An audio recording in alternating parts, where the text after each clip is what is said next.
This is the third week in a row that I've gone.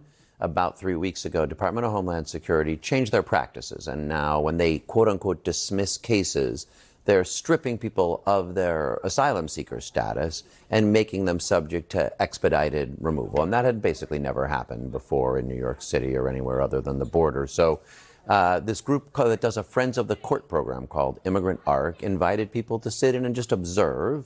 And then when people have that happen to them, just accompany them out of the building. In the last 2 weeks, I was able to just accompany people who thought they might be arrested and detained right then, get in the elevator and go outside and head back to their families. And I worked with one couple whose kids were not with them, and they were afraid they were never going to see their kids again.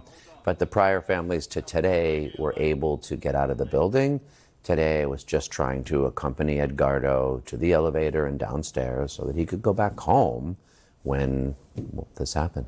All I was trying to do was the things I had done the prior 2 weeks of just accompany people out to safety. That was my goal today. I sure did not go with any intention of getting arrested. What I wanted was just to be able to accompany people. I was able to accompany one family out of the building, a 5-year-old, a 4-year-old, there back home tonight.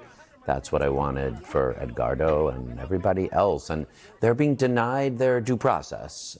They have shifted the ground, like ripped the ground out from under these people who did everything right, who registered at the border, who showed up for their hearing, only to find that their opportunity to seek asylum and say, I've got a credible fear of persecution, is gone. And if you don't give people clear due process, why would you expect them to show up for their court hearings in the future? We will all be worse off if we let them undermine the rule of law. What we could be doing right now, if we had a mayor who actually cared about protecting immigrant New Yorkers, was say in our schools, have the parent coordinators say, hey, can we connect you to a lawyer so you get legal advice to figure out, when your hearing is, what should you bring? Should you go with your family?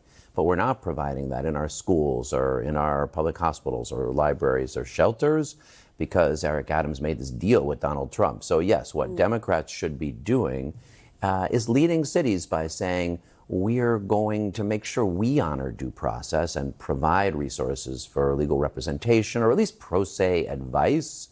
And that's like the model of what I was doing today, but I'd like to do it a lot more as mayor.